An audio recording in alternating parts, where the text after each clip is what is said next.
शिंदे सरकारच्या काळातील आरोग्य विभागाच्या 3,200 कोटी रुपयांच्या कामांना स्थगिती। आरोग्यमंत्री असताना तानाजी सावंत यांनी कामाच्या किमती फुगवून टेंडर्स दिल्याचा संशय।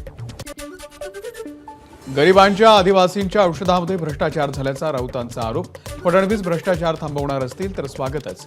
तानाजी सावंत यांच्या 3,200 कोटींच्या कामाला दिलेल्या स्थगितीनंतर राऊतांची प्रतिक्रिया।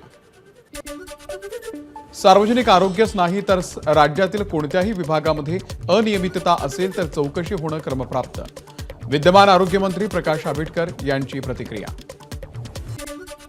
आरोग्य विभागामधील कामकाजामध्ये लक्ष घालणार, घोटाळा झाला आहे किंवा नाही याची माहिती घेणार, शहानिशा करणार। कथित भ्रष्टाचाराच्या प्रकरणावर अजित पवार यांची प्रतिक्रिया। आरोग्यमंत्री जरी आमच्या पक्षाचे असले तरी देखील टेंडर काढण्याचा अधिकार आयुक्तांचा। चुकीचे निर्णय घेतले असतील तर स्थगित करावे। संजय शिरसाट यांची आरोग्य विभागातील 3,200 कोटींच्या कामाला दिलेल्या स्थगितीवर प्रतिक्रिया। गंगेत स्नान करायला सरसंघचालक गेले होते का? संजय राऊत यांचा सवाल। सरसंघचालक कुंभमध्ये स्नानाला जाण्याची वाट पाहत असल्याची देखील राऊतांची खोचक टीका। तर भाजपचं हिंदुत्व नकली असल्याचाही हल्लाबोल। स्थानिक स्वराज्य संस्थेच्या निवडणुकांसाठी राऊतांकडून स्वबळाचे संकेत। लोकसभा विधानसभेतच आघाड्या होतात, स्थानिक स्वराज्य संस्थेमध्ये आघाड्या होत नाहीत, राऊतांचं वक्तव्य। महापुरुषांचा अवमान करणाऱ्यांच्या विरोधात कठोर कायदा करण्याची मागणीसाठी नागपूरमध्ये स्वाक्षरी मोहिमेचं आयोजन। कृषी मंत्री माणिकराव कोकाटे यांच्या शिक्षेच्या अपिलावरती कोर्टानं दोन्ही बाजूचा युक्तिवाद ऐकून घेतला। आज दुपारी शिक्षेवरती फैसला। संरक्षण मिळणार की शिक्षा कायम राहणार याकडे लक्ष। माणिकराव कोकाटे यांच्या शिक्षेला स्थगिती देऊ नये या मागणीसाठी आणखी एक अर्ज दाखल। त्यामुळे माणिकराव कोकाटे यांच्या अडचणी वाढण्याची शक्यता। माणिकराव कोकाटेंना वाचवलं जातंय, संजय राऊत यांचा आरोप। तर मंत्रिपद वाचवण्यासाठी कोकाटेंची धडपड सुरू असल्याचा राऊतांचा हल्लाबोल। एक दिवस तुम्हाला मातोश्री शिवसेनेच्या दारामध्ये यावंच लागेल। रामदास कदम यांच्या टीकेवर खासदार राऊतांचं प्रत्युत्तर।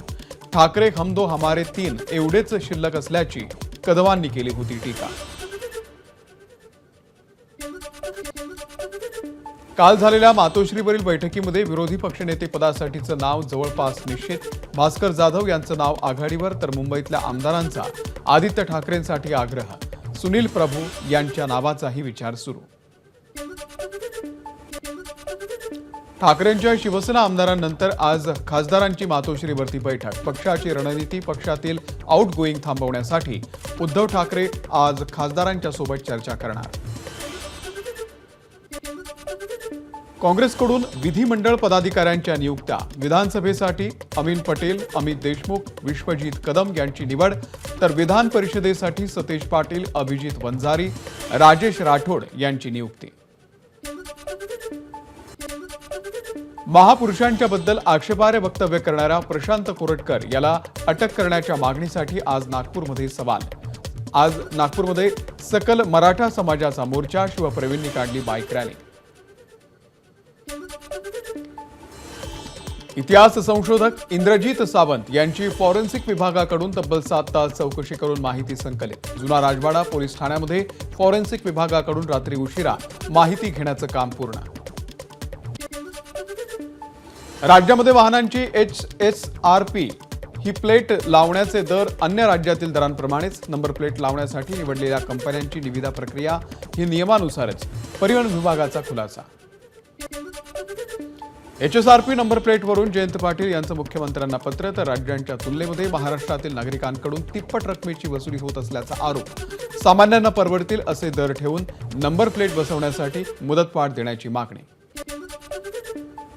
सारथी संस्थेच्या विविध इमारतींच्या बांधकामाची पालकमंत्री शिवेंद्रसिंहराजे भोसले यांच्याकडून पाहणी। कामासाठी राज्य शासनाकडून 172 कोटी 86 लाख रुपये निधी मंजूर।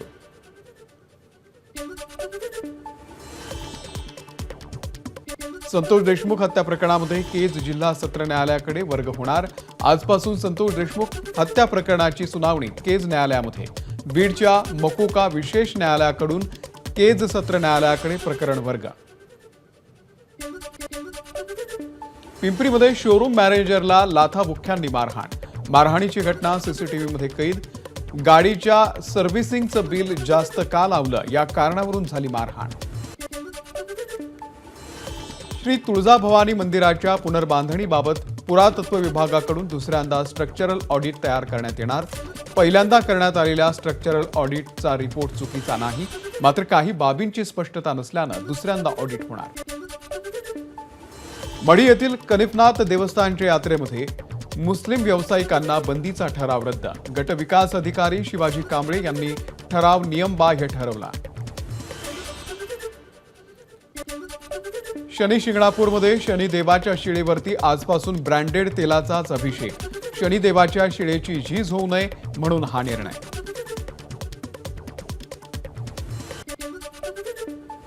मुंबई विद्यापीठाच्या पदवी प्रमाणपत्रावरती मुंबई विद्यापीठ याच्या नावानं स्पेलिंगमध्ये चुका. मुंबईमधील काही महाविद्यालयांच्या मुंबई विद्यापीठाकडे तक्रारी. स्पेलिंग चुकलेली प्रमाणपत्र ही मुंबई विद्यापीठाकडे, महाविद्यालयाकडून परत. न्यू इंडिया कोऑपरेटिव्ह बँक घोटाळा प्रकरणामध्ये 2 वॉन्टेड आरोपी देश सोडून फरार. व्हाईस चेअरमन हिरेन भानू आणि पत्नी गौरी भानू हे दोघेही आरोपी असल्याची माहिती. नाशिकमध्ये मंत्रालयातील सचिवांचा पीए असल्याची बतावणी करत लाखोंची फसवणूक. सरकारी नोकरीचं आमिष दाखवून फसवणूक करणाऱ्याला नाशिक पोलिसांनी केली अटक. सांगली महानगरपालिकेकडून प्रतापसिंह उद्यानामधील पक्षी संग्रहालयाच्या कामाला गती. माझाच्या बातमीनंतर प्रशासनाला जाग. पक्षी संग्रहालयावरती कोट्यवधी रुपये मंजूर आणि खर्च होऊन पण पक्षी संग्रहालय अस्तित्वात येत नसल्याची माझानं दाखवली होती बातमी. नीरा उजवा कालव्याचं फलटणच्या हक्काचं पाणी सांगोला आणि माळशिरसला देणं चुकीचं. रामराजे निंबाळकर यांची प्रतिक्रिया. पाणी दिलं तर ऊस उत्पादक शेतकरी कात्रीमध्ये सापडण्याची चिन्ह. कोरेगाव तालुक्यामधील आझादपूर गावातील सरपंच उपसरपंचासह संपूर्ण ग्रामस्थांचा शिंदेंच्या शिवसेनेमध्ये प्रवेश. आमदार महेश शिंदे यांनी शेती आणि पिण्याच्या पाण्याचा प्रश्न सोडवण्याची दिली ग्वाही. उपमुख्यमंत्री अजित पवार यांच्या हस्ते राष्ट्रीय बाल स्वास्थ्य कार्यक्रमाच्या राज्यस्तरीय मेळाव्याचं उद्घाटन. खासदार सुप्रिया सुळेंची मात्र कार्यक्रमाला अनुपस्थिती. पश्चिम महाराष्ट्राच्या पाणी वाटपावरती आज महत्त्वाची बैठक. उपमुख्यमंत्री अजित पवार आणि मंत्री विखे पाटील यांच्या उपस्थितीमध्ये सल्लागार समितीची बैठक.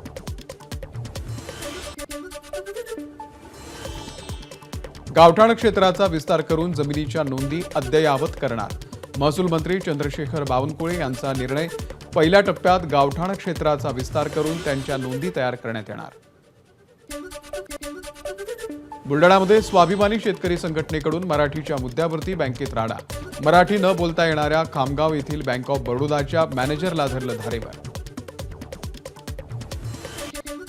महापुरुषांच्या अनधिकृतपणे बसवलेल्या पुतळ्यावरून झालेल्या वादाचं प्रकरण. बुलडाण्याच्या खामगाव तालुक्यातल्या बझर गावात 2 समाजातील राड्यानंतर तणावपूर्ण शांतता.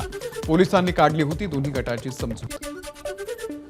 यवतमाळ जिल्हा मध्यवर्ती बँकेकडून पीक कर्ज वसुलीसाठी शेतकऱ्यांना नोटिसा. अतिवृष्टीमुळे खरीप हंगामामध्ये शेतकऱ्यांचं नुकसान. शेतकरी आर्थिक संकटात असताना यवतमाळ जिल्हा मध्यवर्ती बँकेकडून सक्तीची पीक कर्ज वसुली. मध्य रेल्वेवरती 10 तासांचा मेगा ब्लॉक. पश्चिम रेल्वेवरती 13 तासांचा आणि त्यामुळे चर्चगेट आणि मुंबई सेंट्रलच्या दरम्यान अप आणि डाऊन मार्गावरती फास्ट लोकल धावणार नाही. होळीच्या निमित्तानं नाशिक मार्गे धावणार 8 विशेष रेल्वे गाड्या. 48 विशेष गाड्या चालवण्यात येणार. 98व्या अखिल भारतीय मराठी साहित्य संमेलनाच्या अध्यक्षा डॉक्टर तारा भवाळकर यांचा जनसेवा पुरस्कारानं गौरव. भारतीय इतिहासामधून छत्रपती शिवाजी महाराज यांना वगळून औरंगजेबाला मानवतावादी सांगत असल्याचा सोनेरी इतिहास रंगवला. जेएनयूच्या कुलगुरू डॉक्टर शांतिश्री यांची जोरदार टीका. गुरमीत राम रहीमच्या तात्पुरत्या सुटकेच्या विरोधात याचिकेवरती सुनावणी करण्यास सर्वोच्च न्यायालयाचा नकार. न्यायमूर्ती प्रशांत कुमार मिश्रा यांच्या खंडपीठासमोर दाखल केली होती याचिका. दिल्लीच्या जवळ आग्र्यामध्ये एका टीसीएस रिक्रुटमेंट मॅनेजरची पत्नीच्या त्रासाला कंटाळून आत्महत्या करतानाचा बनवला व्हिडिओ.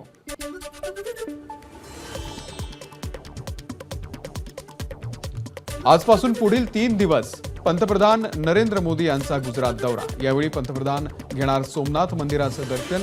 गृहमंत्री अमित शहा देखील राहणार उपस्थित. आजपासून पुढील 3 दिवस पंतप्रधान नरेंद्र मोदींचा गुजरात दौरा. यावेळी पंतप्रधान नरेंद्र मोदी सोमनाथ मंदिराचं दर्शन घेणार. गृहमंत्री अमित शहा यावेळी उपस्थित राहणार. कृषी विभागावरती आयोजित वेबिनारलाही संबोधित करणार. बद्रीनाथ जवळच्या माना गावाच्या जवळ हिमस्खलन. आतापर्यंत हिमस्खलनामध्ये गाडल्या गेलेल्या 57 पैकी 47 मजुरांची सुटका करण्यात यश. खराब हवामानाच्या पार्श्वभूमीवरती जम्मू काश्मीर सरकारनं काही शाळांमध्ये हिवाळी सुट्ट्यांचा कालावधी 6 महिन्यांनी वाढवला. 7 मार्चला शाळा खुल्या होणार असल्याची माहिती.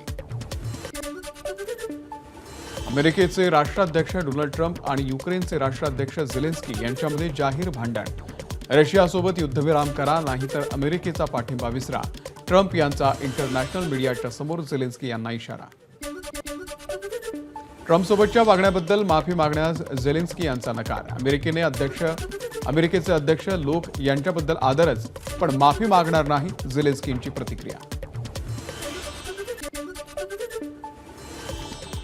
ट्रम्प आणि वान्सचा संयम एक चमत्कारच म्हणायला हवा. ट्रम्प झेलेन्स्की खडाजंगीनंतर रशियाचे परराष्ट्रमंत्री मारिया झाकोरोवा यांची प्रतिक्रिया. झेलेन्स्कीनं युक्रेन एकाकी होता म्हणणं हा खोटारडेपणा, अशी ही प्रतिक्रिया.